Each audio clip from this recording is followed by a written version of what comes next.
So Gojo's dead. Yes. Higuruma's dead. Yes. Kashimo's dead. Yes. Geto's dead as well. Geto's dead. Kenjaku might be alive though. Yeah, Kenjaku. No, Kenjaku's dead. Kenjaku's dead. Okay, it's funny because last time we were doing this, I was asking like, hey, what chapter you at? And you said you did not read the Gojo fight yet. No.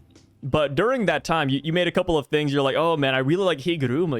I do. can't wait for him to join the sorcerers. Like, is he dead or can he come back, bro? Honestly, I think he can come back. I think so too. Like if it's not the world dismantle, I think he can come back. Especially if he's being taken to Shoko and stuff. I think he can come back. Personally. Kashimo's gone though. He's gone. The minute we saw his real body, I was like, yeah, he's done. Like, he's gone. He's out of here. Yeah, I saw like the field of roses. I was like, yeah, Kashimo's dead. He's dead. he had his Gojo looking at his friends moment. It was like, all right. When we talk, this is before I saw the Gojo versus Sukuna fight. I'm still sad. Like, I'm still reeling from what happened because I didn't think Gojo would lose. Like, I thought there's no chance of him losing. I mean, obviously there's a chance. I was like, all right, like, Gojo's back. You got to have Gojo win. Dude. Man, honestly, I'm going to say it right here, dude. You should have caught up faster. You should have been a part of the fan base. The chapter when, I don't know who said it, but they were like, yo, Gojo won. He did it. Right. That's the only time. Oh, bro, I tell you, that's the only time I felt like Gojo was, or felt like he was going to win, because the entire fight, it felt like Gojo was reacting to Sukuna. Like, Sukuna was doing things and Gojo had to react, because Sukuna would do something like when he pull out they both use domain expansion, and obviously Sukuna expanded his domain, where he then had Gojo's domain crumble, and so now Gojo had to be spamming RCT while trying to hold off Gojo's domain. I mean Sukuna's domain. So like, he was every single time reacting to everything Sukuna was doing. So I was like, bro, what does he do? And then even when he spammed his domain expansion for the third time, I was like, bro, like, okay, is this the only thing he can do? And bro, I thought it was over when he was about to use his domain expansion again and his nose started bleeding. And then Sukuna was like, he started talking shit. And then when he said, yo, I thought. And then his eyes started bleeding? bro, but what Sukuna said, he said, I thought this would be great, but then you ended up being painfully ordinary. Bro, I was like, oh, it's good. It was a roller coaster, man. You're not talking about Gojo like this. And so it's the best fight I think I've ever seen or read in regards to manga. The best fight I've ever read. Oh, 100%. Yeah, it's definitely the best fight. I think it was like 8 chapters too. Like we spent a lot of time on that fight. It was like, because I remember I started reading it from 222. No, but the fight didn't start at 222. The fight didn't start at 222. That's when Gojo was about to start the fight, I think. But it went from 222 to like 236. And it was like just back to back to back to back to back bangers. It was just, like I said, the fight. And we didn't have any cutaways. Like the cutaways we had were just people commentating on the fight. We didn't have like chapters of like analysis of the fight, which is what you want, right? You want to, because they helped you understand things even more. And like, in that moment, I got to say, that's when you know who's actually a great character, because even in the midst of a lot of great characters, you shine. Somebody that is obvious that he's one of those characters is Kusakabe, where it's just like, he was so instrumental in those moments. And again, it's the all-star cast: Akari, Yuta, Maki, Yuji. Everybody who's everybody is there, and he is standing out. So like Kusakabe, he went up my list after those small moments. Just by his dialogue, just because of how much he stood out, even in the midst of so many great characters. Him and Yuta, obviously, Yuta, Hikari, Maki had her moments. Higuruma, he didn't say much, but when he spoke, it was just like, it was impactful. Yeah. But man, that fight was a roller coaster, bro. My heart can take it. It was just so much going on. I think when it got crazy was when Sukuna had his Madara moment, when he was like, let's be clear, this isn't a 2-on-1. This is a 3-on-1. And I was that was good. That was good. And then Gojo's still he was still boxing him, man. Gojo took out Nue, right? Whatever fucking fusion that was, took that out. because he's like, yo, Agito. and then, I mean, Maharaga's a cheat code, man. Let's be honest here, okay? It is. It really is. Especially if you can learn off of what Maharaga adapts to. It's like, brother, what? But that's still gonna be a fucking genius, right? Because he had he had Maharaga working in the background, like like a computer task. Yeah, like every couple of seconds the wheel turns. It's like, oh man, a computer task working in the background trying to adapt. So then as soon as he pulls it out, boom, domain expansion doesn't work. He's tried to remove Limitless. So Gojo now, he's just like trying to figure things out. But Gojo, with as deep as his bag was, as broken as he was, couldn't deal with Sukuna. I mean, but then he even said after the fact that even if he didn't have more Maharaga, he still would have lost. And then after you see Sukuna transform to his high-end form, it's like, you see just the benefit of him having multiple arms and mouths. So it's like he can do different things, different incantations, or like, it's just, bro, like, what the fuck? It sounds silly on paper, but I mean, it's really useful. It's really fucking useful. So just to contextualize this too, you have not read 251, so we're not gonna like spoil or talk anything about that. The latest chapter. Yeah, the latest one I read is 250 when Yuta used Cleave. Domain expansion and Cleave. He used Cleave versus Sukuna, which was insanity on its own. But it was good. Yeah. And what I love about the Gojo and Sukuna fight is that even after, like, well after the Gojo fight, Sukuna still like talks about Gojo in a great light. It's like, oh man, like that fight with Gojo really wore me out. Like, damn, my cursed energy is going down. Cursed energy. He's RCC, sloppy. But the thing is, it's kind of like Gege can't have Gojo just go out for no reason, right? So Gojo going out and nerfing Sukuna, that had to happen, right? Or else Gojo, he just died for no reason. So, you know, to kind of preserve the memory of the character, Gege has to make it so that they're not permanent, but they are permanent, because I think Sukuna is going to lose because of these effects. And so, but that's because of Gojo. So when he does get defeated, it's going to be like, well, this wouldn't have happened without Gojo's sacrifice. So, I mean, at the end of the day, Gojo obviously gained Sukuna's respect. If he had went out right when his nose started bleeding, Sukuna would have been like, yo, this is mid. This is easy. Guy's trash. He was really just a fish on the cutting board. He was just, that's all he was. But nah, Gojo, man, he was resourceful. He's pulling out everything. And even I think the way he went out with Sukuna being able to, or Maharaga being able to adapt and basically mimic Sukuna's attack, took out Gojo's armor. And now for that taught Sukuna how to create a slash that can cut anything, meaning he wasn't trying to cut Gojo, he was trying to cut everything, which is similar to Yuki Tsukumo's her ability, which is mass. And the mass basically, like how I described it or how it was interpreted after I heard about Yuki's curse technique was like, let's say you drop her technique off of a building, right? Yeah. It's just going to go through the earth. It's just going to continue, keep falling and go through the earth, because it's basically, that's what it's created to do. So I just think that fight was so incredible, but so heartbreaking at the same time. But I love it because, I typically root for the villains. That's my shtick. I like when villains win. But Sukuna was too dastardly, bro. Like he was too much. I was like, nah, Gojo, you got to get this dub. You got to get this dub. He's too good, man. You got to get this dub. And Sukuna still managed to figure it out. But Maharaga is a cheat code. I don't mess with Maharaga. Maharaga is definitely a cheat code. Freaking cheat code. I feel like once this gets animated, it's probably gonna be one of the best fights in anime. People were saying that the rumors were that it could get a movie. And yeah, I said that if it gets a movie, I'm going to rent out a theater. And so people can pull up and we can all watch it together. Watch the greatness. Because bro, because at that point, then it could be a fucking dope ass vlog too. Because, you know, that's something that the JJK experience. It has to be recorded, bro. It has to be recorded. That's like Gojo versus Sukuna, the movie. I saw an animation of it, and the animation I was enthralled. So like, if it became a movie, JJK Zero is one of my favorite anime movies of all time.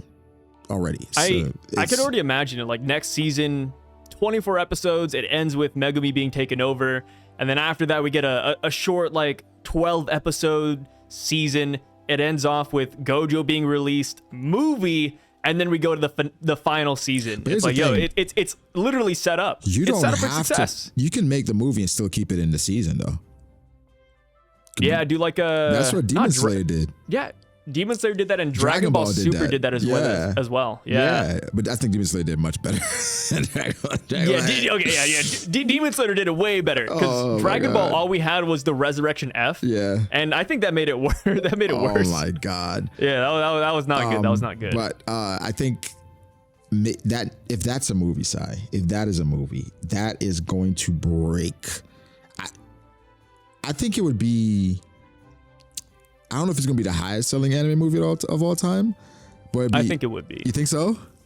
Yeah. I mean, that's what's the highest right now? Like Demon Slayer? I think it's Demon Slayer. So Demon Slayer is like, it's probably one of the highest out there, and it's just about the train saga, which I would argue the train saga wasn't that great in my opinion. It was cool. Like I loved the way it looked, but I feel like there were other. I feel like the Entertainment District could have been a better movie in my opinion. Yeah, I agree. Entertainment District. I mean, that fight with what's his name? Yuki, I think. No, not Yuki. That's Gyotaro. Gyotaro, and what was the name of the Hashira? Tengen. Is it Tengen? Was it Tengen? No. Tengen, yes. Was it Tengen? Isn't Tengen Uzui something. Too many anime. We have too many animes. Too many animes. Wait, I think his name is his name is Tengen. It is Tengen. It is Tengen. Okay, it's because we're talking about JJK. So when you say Tengen, I'm like, no, that's like the tree loser. Yeah. But I think that was a better one. But Demon Slayer right now is number one. Mugen Train is number one. Mugen Train's number one. Highest grossing anime movies of all time. Number 2 is Spirited Away. 3 is Your Name. 4 is Suzume. 5 is the first slam dunk. That's surprising. Wait, the first slam dunk made it that high? Yeah, no way. 5. And number 6 is Howl's Moving Castle, and 7 is Ponyo. Yeah, if Mugen Train can make it to number 1, I think Gojo versus Sukuna can make it up there. Because Film Red is number 10, and Film Red was Film Red. I love Film Red. 9 was Weathering with You. What is that? Those are like a bunch of not romance animes, but like they're very scenic. They're very feel good animes. Yeah, movies. JJK would be number 1 because JJK 0 is number 8. Okay, yeah. If there's already precedent, then it's over, right? It's number 8, bro. Yeah. It's done. I think another anime movie. Now that we're just talking about like animes in general, I think that are you caught up to Chainsaw Man? The anime. The anime. Yeah. You are? Yes. Did you hear we're gonna get a Chainsaw Man movie? I've heard about that, and dude, that's gonna be good. Listen, that's gonna be good. I gotta say this: I'm a Makima stan. All right. Me too. I like Makima. I don't know what it is, but she's just dope as hell to me, bro. She's dope. She's a great character. I love Makima. Love Power. Power is fucking dope. And I really enjoyed Chainsaw Man. And it's the thing is, I enjoyed Chainsaw Man and JJK, but I enjoyed Chainsaw Man like for such different reasons. Differently, you know what I'm saying? They're so different series. Yes, but I think they're really, really good.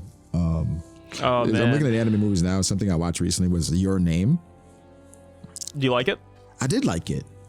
It was a very emotional movie, to be honest. I like the scene where like they're both standing and it's like, the music's playing. Yeah. It was a really good movie. I enjoyed it. I've never seen Spirited Away. Weathering with You isn't that bad.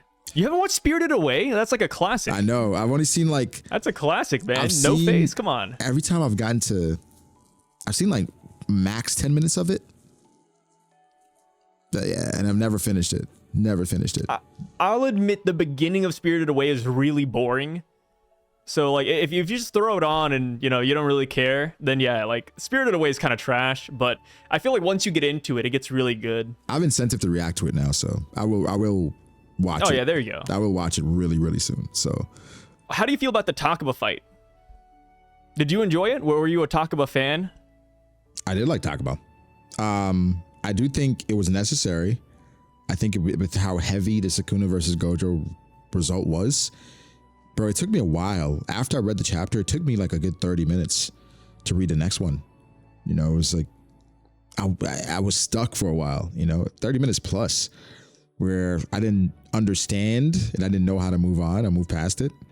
So once we got to the Takaba fight, where it's just basically it's almost like a comedy skit. I enjoyed it, and even some of the jokes, even though like obviously they would hit hard if I understand Japanese and the context behind it.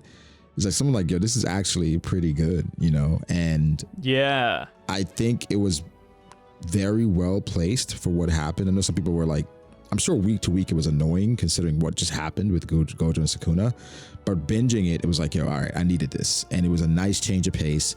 And I enjoyed talking about it. And like Kenjaku being a movie buff is something I didn't prepare for.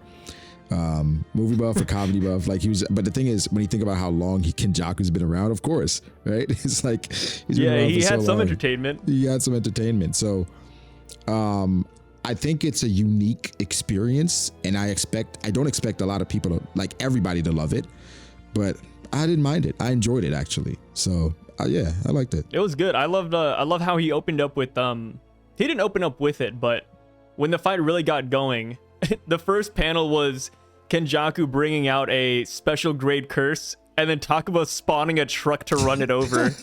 I was like, bro, stop. That's so good. Like, it was literally Truck-kun from like an isekai. I think it's with Takaba, it's we found out so much about his character within that fight, and just how he became who he was or who he is. And you know, I feel like there's a part of you that feels bad for Takaba, because you're like, is that illusion gonna break? Because that's part of the reason why his powers are so devastating, because he's not aware necessarily.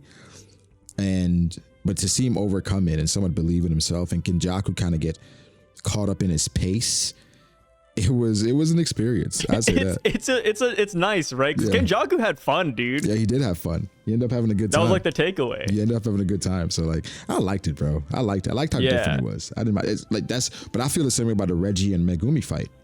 Yeah, I really like that a lot fight. of dynamics going. I think that's a top 5 fight in JJK. The thing with the Kenjaku fight with Takaba that I really liked is that Takaba was like, hey, you know, like, why are you doing this? And Kenjaku was like, well, let's just say I'm curious, right? Like, if something more entertaining came around, who cares, right? And then by the end of the fight, he's like, you know what? That was pretty good. That's pretty good. I was like, oh yes, that's. I especially Takaba kind of moved him, bro. He kind of moved him. Nah, he did. I especially like the banter on stage, when they're on stage going back and forth. Like, that was really good. That was really good. They had fun, man. They had fun. Time. They had a good time. So a long time ago, have you ever seen like an anime called Bobobo? A long time ago. Long time ago. The Takaba fight, all of the titles for that fight are inspired by the Bobobo opening song. Oh, see, here's the thing about Bobo. It annoyed me, because I believe it was right after Naruto. So it was like every time Bobo came on, that means Naruto was over. So it was just like, I for a long time I hated Bobo. Damn. I can't believe that. Dude, I actually skipped Naruto to watch Bobobo. Oh, that's crazy. Bobobo was where it was at, man. Yeah, I was a Naruto guy, man. I was a Naruto guy. So there's just something about the fist of the nose here that really got me. Yeah, every time I seen it, I was like, dude, this is stupid. But it's like, that's how I felt about South Park for a while, you know. So it's just, maybe if I watch more of it, I'd care more. But nah, that's a cool reference. I guess Gege really enjoyed Bobobo. Yeah. And it, in a way, you could see how like it inspired like Takaba's ability and how like random it is. Yeah, I mean, just like bringing up like random scenes to like fight. Well, yeah, I think it's one of the more creative abilities where it's like, it's so simple, but it's yet so creative. And Gege, I feel like with Takaba, Gege, that's like Gege's Gear 5, you know? It's just yeah. I can just have as much fun as I want to with Takaba. So I feel like every mangaka needs something like that, like an outlet somewhere where they can just have a good time. Like I'm trying to think of like that in Hunter x Hunter, where Togashi could just let loose and have a good time with the character. And that's not even like what not present. Yeah, it's not there. It's not present, bro. It's not present. It's not there at all. Like, you know, at first I was thinking about Knuckle, but like, that's because that's odd. But no. But did he have fun with that? Did he truly have fun with that though? I don't think so. I don't think Togashi has fun with Hunter x Hunter. I think it's regularly a very painful experience, but most because that's why we don't get chapters for it, man. Yeah, you know. Hopefully, man. Like I pray that Togashi gets well enough where he can either finish the series. I'm talking about like 300 more chapters, or oh god, he can at least write the series and have somebody else draw it. Because let's be honest, we don't care about the art. Yeah, just give him like an assistant. I mean, in my opinion, the Hunter x Hunter manga is like one of the worst ones when it comes to like art style. It is. For me, it is. At least, you know, I look at it, I'm like, yeah, it's not that great. Hunter x Hunter, like, if you've read through Hunter x Hunter, you've seen that the art style is pretty mid. With the art, the anime carries it in terms of art. The art gets really, really, really bad at times. You know, talking about Chicken Scratch, bad, but you know, story good, so you read. So get an assistant or get somebody, or get your wife to do it, Togashi. Please, anybody. Be like a Dragon Ball, right? Akira has an assistant, Toriyama, or it's Akira Toriyama. He has an assistant, Toyotaro. Sorry, it's like the same name. Yeah, it's like the same name twice. What if Japan has figured out cloning and Toyotaro is like Toriyama's clone, and he's just preparing him to take over? That'd be pretty good. Yeah. So like, yeah, just cloning technologies here. Hopefully, I mean that means Oda's next to be cloned because the One Piece is not going anywhere. For 2 Piece. Yeah, 2 Piece. I can't wait. I can't wait for 2 Piece. I think I forgot what voice actor it was. One of the popular voice actors in Japan. Yeah. They worked with an AI company to where if they were to die or when they die, AI can just use their voice for anime. As long as my family's getting compensated, sure. Like residual, like royalties and stuff. Sure. Yeah. I'm okay with it. Yeah. Yeah. I think that'd be nice, really. Just like that voice can live on. I hope we just get regulations though, so that nobody can just like, you know, like for instance, Luffy's voice actor. Like me or you do this. Yeah, and we just, because we have the software, we can just use their voice. Like, you know, for instance, like we get the AI software, I can use like Luffy's voice actor to say, yo, welcome to Sai's channel or something like that. Subscribe to BDA. Subscribe to BDA. It's just, you know, it's just, it feels wrong. Or if I use somebody that's already dead and use their voice, you know, it just, like Kizaru's voice actor, just use his voice to say something. It's just, it just feels wrong. Yeah. Like who's another dead guy? Like Whitebeard's voice actor as well. Cleopatra. Cleopatra was a guy? Yeah. No, like just like Cleopatra in general. You know? I was just thinking of like the Nile River. I don't know why. Said, yeah, who's another dead guy? Cleopatra. Cleopatra's dead though for sure, right? You would think. So yeah. Okay, wait, real quick. So 2 things. I want to ask you about like what you think is going to happen in the future of this fight, like pretty soon. Mm-hmm.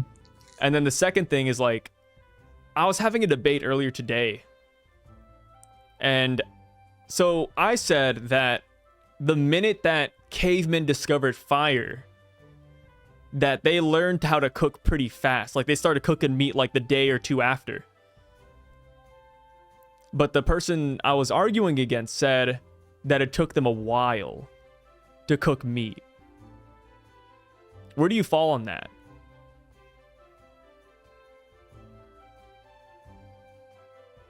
I don't know a day or 2.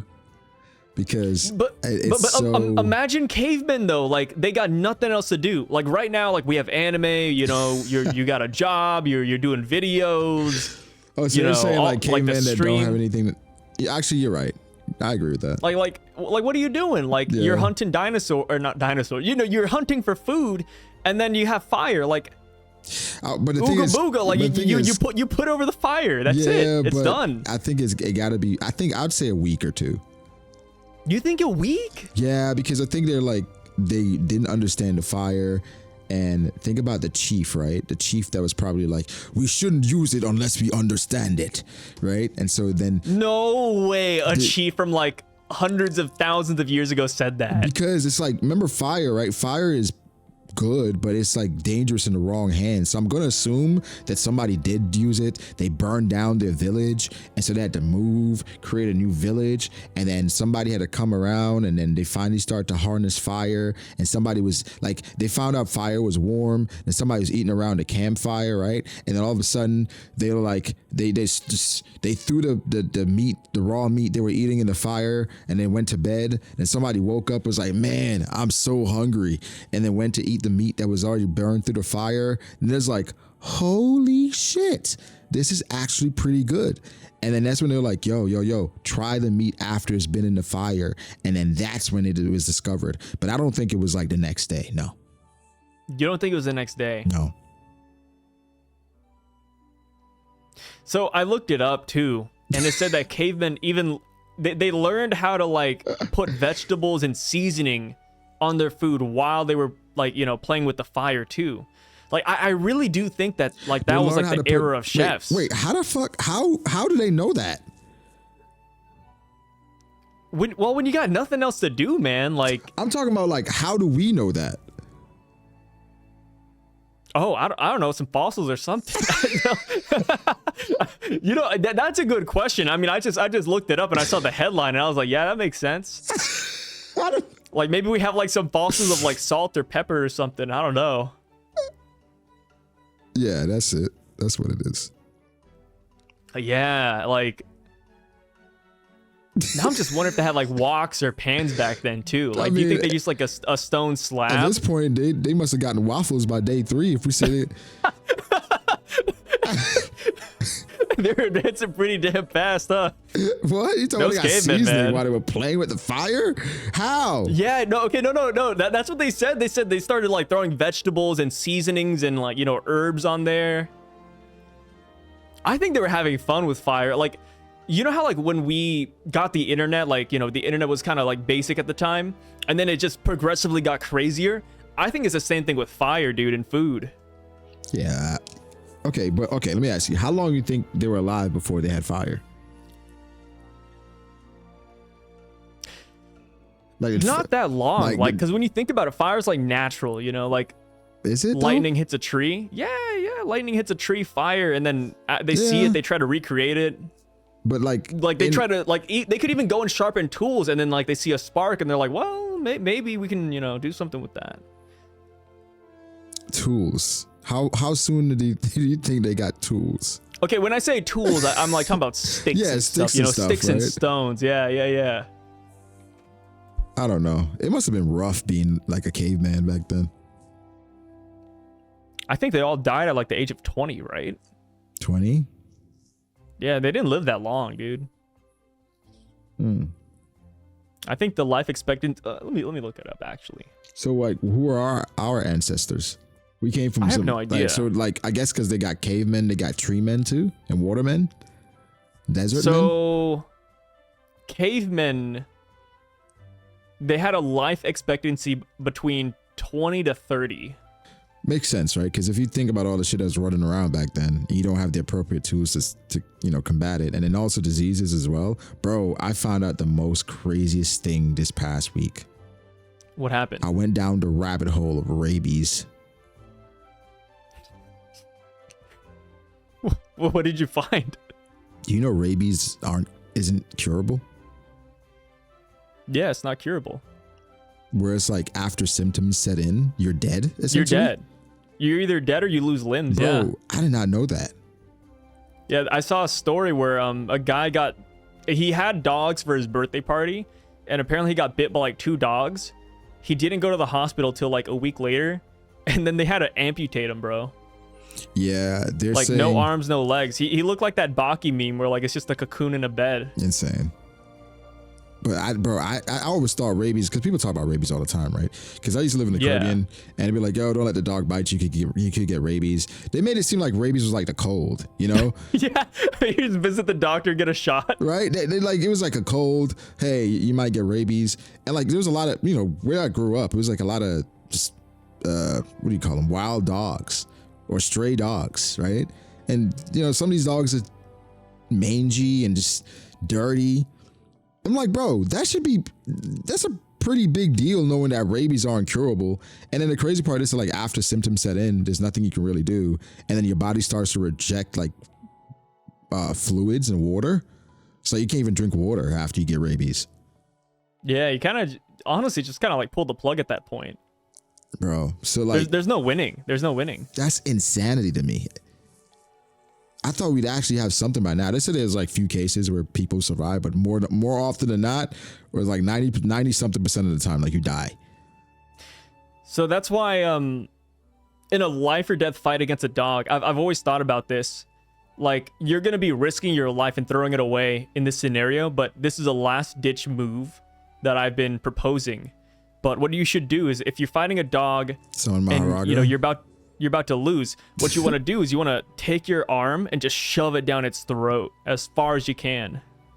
Yeah. You want to wear the dog like a sock puppet and just like, grab the innards and just kind of like dangle around, right? Sure, but while you're doing that, the dog is biting like some of your very important veins, no? No. That's what I'm saying. Like, it's life or death. It's one of those things where it's like, you just got to be prepared to sacrifice your arm. Yeah, it's the JJK Maharaga thing with Megumi. I always thought about it like, for a dog, it's because I've fought with dogs before, and it was mostly just like I want to inflict as much pain as possible on them more than they can on me. And it always was done with like my foot more than my hand, Yeah. Feet are pretty strong. Yeah. It's meta against dogs. Yeah, so that's normally for sure. feet. So it's just like, but that's why when it comes down to animals, that's why humans lose more like every time, because typically the person that as soon as the first time you get bitten, you're giving up. You're kind of like, shit. Like that hurts because a lot of people haven't seen a lot of their own blood ever. It's like the first time you see a lot of that alligator or let's say a python or some shit bites you, or like say a lion like impales you with their, and like you see all that blood, now it's like survival mode. You just start saying help me, because you just realize like I can't do anything, because the lion the lion is hurting you more than you're hurting it. If you have a weapon, sure, but if you're like fighting a lion, they're just mauling you. That's how I felt my first time fighting Cock.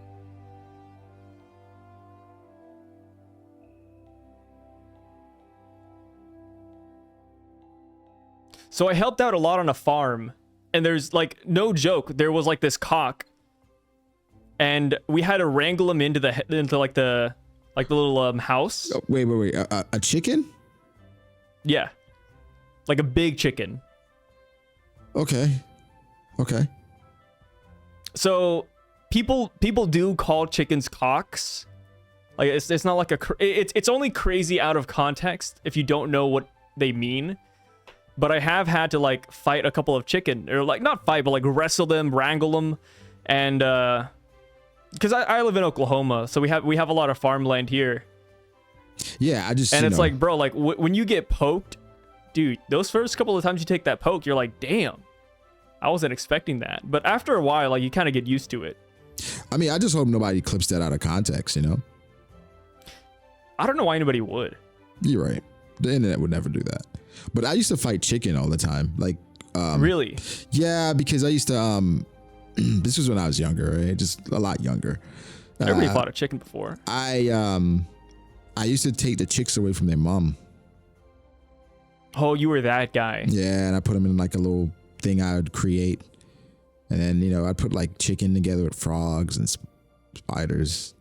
Damn, you're like I like Vegapunk. I was about to say Hitler for a minute, but nah. Like you know those like Japanese scientists who like try to create an abomination back in World War II? I wasn't like trying to make it that, the chicken get eaten or anything, because I wanted to keep it as a pet. I just want to see like how these different things would interact, So I had like lizards, frogs, chicken, like little chickens. You're like an evil scientist, man. And just see like what they would do, and everybody. And this was in the Caribbean? Yeah. For the most part, everybody stayed in their own corner.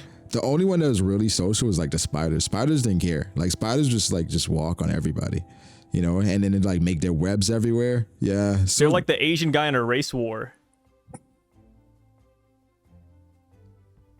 Yeah, just like that. That was that. You gotta admit, that was a good one. That was a good one. It was good. That was good. It was good. Thank you. I've been watching a lot of prison shows, and one thing I always notice is like when it gets racist in there, man. Like the Asian people are very fluid. Like they can go anywhere. I think it's just yeah, you're right, because you can fit in anywhere. because you know you can. It's kind of cool. Yeah, I mean it's versatility more than anything. You know, it's like Yeah, all right, yeah. you know, white people like hey, same color skin, and then you know with black people it's like yo, minority. So it's just. You're right. That's why every like state has like a Chinatown. Yeah, and like everybody goes to Chinatown too. And You it's see everybody at Chinatown. and it's okay. Yeah, nobody complains, man. Nobody Yeah. picks on like the old Asian guy, you know? And it's like acceptable because imagine if there was somewhere down like downtown in Washington D.C. called Africa Town. Or like White Town. Yeah, we were like, what the fuck is going on? But there's always like a supermercado or something, but you know, that's fine. Yeah, Yeah. Damn, we're learning we're breaking borders here. I man. think so. I think so. That's yeah. They should show this video in schools. Yeah, just us. Just us talking about race wars. And rabies. I think more people should like know things about the world though, because like that rabies thing kind of it broke my mind for a little bit because then No, I it's saw scary. I saw a fox with rabies. It was like on a like just I don't know where, but like the fox was just like it was almost glitching. What the Yeah, it was glitching. You said it was almost glitching? Like out of Yeah. reality or what? Where Like was it lagging? Basically, it was just like shaking and like not moving, but it was like shaking so fast. The fox had rabies. Yeah, the fox had rabies.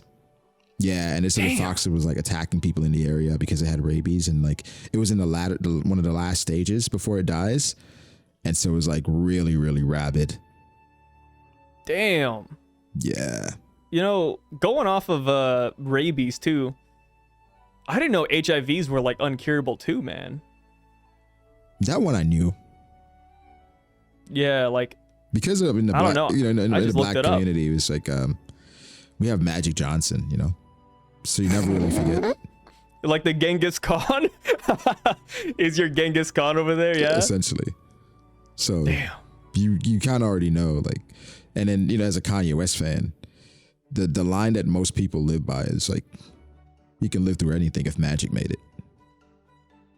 He's not wrong. He's not wrong at all. He made it out all right, yeah. I mean, yeah. He had Oh. AIDS in the early 90s. No, not AIDS, HIV in the early 90s. Which people thought it was a death sentence. But he showed us the way though. Like he's like, yeah, it's okay. Well, Maybe HIVs aren't a bad thing. I don't know if he showed us the way.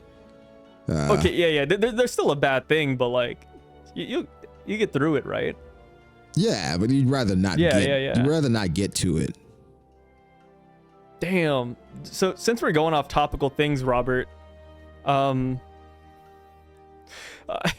you see that? Okay, so another trending video. I know you had to have seen it. Did you see the Acorn video with the cop? Oh, where he was he started shooting at everything because Because the Acorn fell on Yeah. his car. that's crazy. Dude, that's he so he good. doesn't need to be a cop. He's a scary. No, he got fired. He's but just like, scared. He's just scared of everything, and it's like you can't Dude, be. Some it's people aren't meant to do hilarious. everything, right? Because I was watching Prison School, and I forget the name of the main character, but he basically to get out to go on his date outside of the prison, he was crawling in his sewers to get out, and I was like, bro, no. for a sumo date that he doesn't even care about. Right, for a sumo day he doesn't care about. But the thing is, like even watching it is like giving me anxiety because it's just, he's in the sewer and it's just so small and is obviously it's dark. I'm like, bro, it's not worth it, dude. Not worth it. It's not worth it. He could have just told her that, you know, he can't get out. It was like the easiest solution. Yeah, just wait till I get out. Yeah, wait till I get out, then we'll go on a date. Because they were gonna get Prison out. School's a good He anime. was gonna get out in 2 days, I think. Yeah, it was either 2 days or a week. Because the thing But is, then again, you watched it like more recently, yeah, so after you know. after like I think after where the date was up until that point, he was gonna get out in a few days, and so. But the thing is, Gakuta wanted him to get out because there's figures that only comes around every 4 years.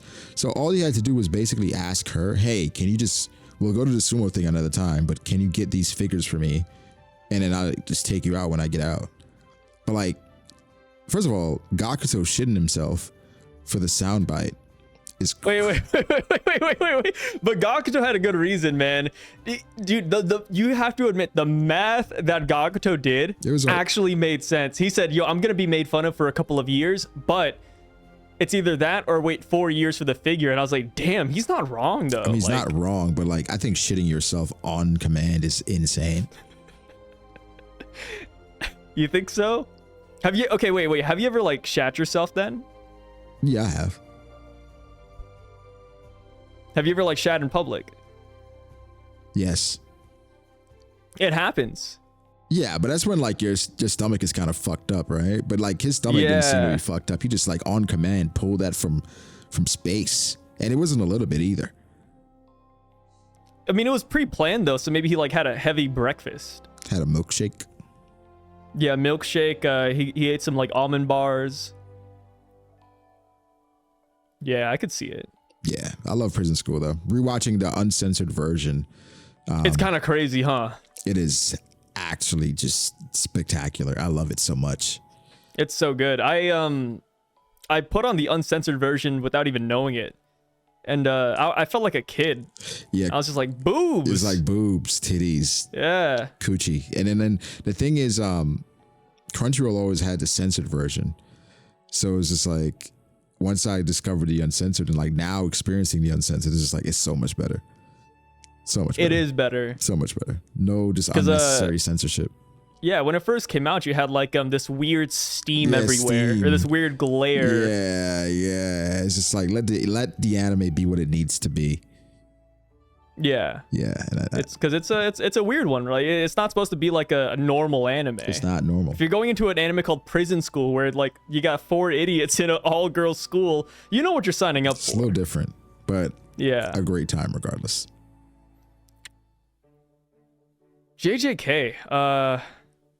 Yeah. What do you think's gonna happen? Do you think like Maka's gonna show up, or do you think Yuta's gonna pull out a W here? Like what's up? I don't think Yuta can win because this has to be Yuji's W, considering it's one of the final moments. So yeah. I think Okotsu's gonna do significant damage, but I think ultimately it's gonna come down to Yuji, because the more and more I rewatch, the more it's seeming like Yuji's powers seem to be manifesting a little bit. And Yuji, he seems to be the soul guy, and he has to be the one to save Megumi because Megumi is still a part of Sukuna's soul. So I think it'd be like a great thing if Yuji, his first curse technique that he uses is like a soul attack or something that somewhat disrupts that and saves Megumi, because and then because of Sukuna being in him, tied with his soul at one point, it's just like, I'm not saying he's going to use idol transfiguration, but obviously he's affecting Sukuna's soul and his hold over Megumi already. But I think it's ultimately going to be Yuji's W, because even though Yuta is the first MC, or the first idea of an MC, Yuji's still the MC. Yeah, I agree. I think Yuji's going to be the one who has to finish him. Yep. As far as Megumi goes, do you think we'll be able to save him, or do you think their plan to separate the soul will work? Like where do you fall on that one? We have to save him. If Megumi's last moments in JJK is what it was, then he would be one of the worst characters ever. It would just be, he just feels like just potential, and nothing was ever realized, and he feels like such an incomplete character, even worse than Junpei. So even worse than Jinbei. He's just there moving boxes. We need Megumi back. Yeah, I agree. I believe in Megumi. Megumi will be back, Novara will be back, and Gojo. You slipped Gojo in there, huh? You slipped Gojo in there, man. Not Gojo, but the others for sure. So I'm here for it. The crazy part is that if Gege, if you're listening, if you wanted to extend JJK, you could just have Kenjaku come back and do it all over again. But I don't think he is. I don't think he wants to. It's weird thinking about the Kenjaku plot line, because I feel like after we beat Sukuna, we still have to deal with the merger, Yeah, Tengen, the real Tengen. Yeah, that's a weird one. Yeah. So technically, that's the final boss. Like Sukuna is like the powerhouse, but like we have to deal with like a world-ending threat after this.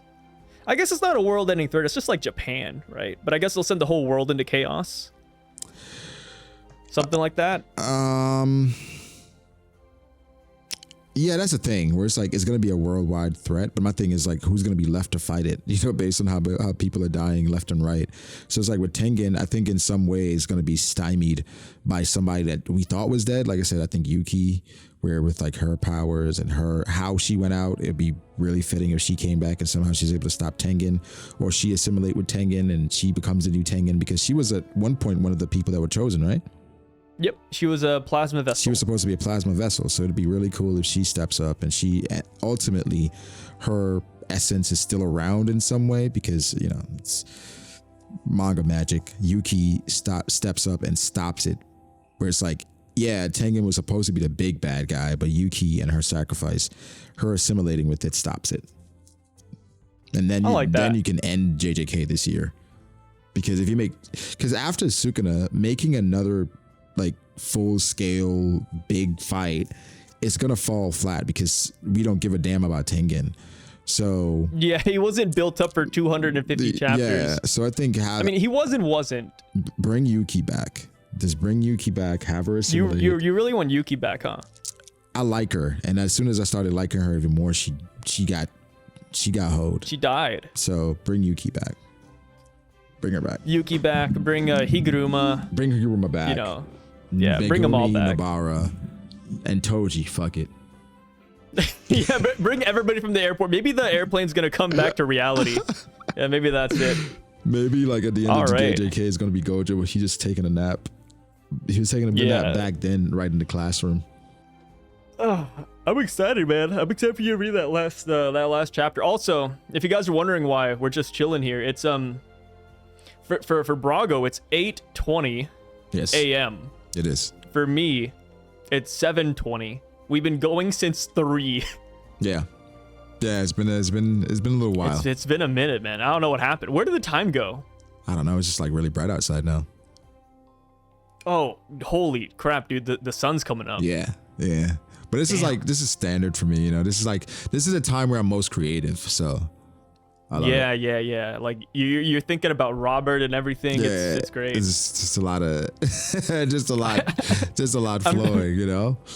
I'm debating making the Robert picture in the tree my wallpaper. That's crazy. That's crazy. So funny, man. I don't know. Like bro, I wish I could talk to that kid. I'm not gonna lie. Like legit talk to him. Be like, yo, why? What's going on? Yeah, I warned you to stay away. I told you to stay away, bro. He warned Robert, and Robert didn't listen. So, what are you gonna do now, Robert? I told you what happened if you come back here.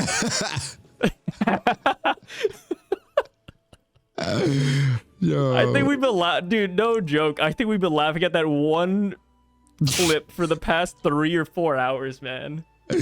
Nah, it's oh god, it's generational. It really is. It really is. You love to see it. Well, man. Thanks for joining us on this caveman, rabies, HIV, Magic Johnson video. Are you gonna include this in the JJK video? Yeah. Oh, I think rabies, that ties really well with Megumi's dog. Yeah, and when you really think about it, it could even be like a special grade curse, right? Because we have the smallpox deity. We could have like the rabies deity. Yeah. Ooh. It's just like a giant mouth, and it's just like. The thing is, it's like it's not going to be as strong considering like people aren't scared of rabies. I think you got to start like. You weren't scared of rabies until the other day. I wasn't scared of rabies. I thought it was like a cold. It took you a while. Brago will be linked down below as always. So if you want to hear more about rabies, please check out his channel. He covers all of that there. Absolutely. And we'll catch you guys in the next collab. Peace out. Peace.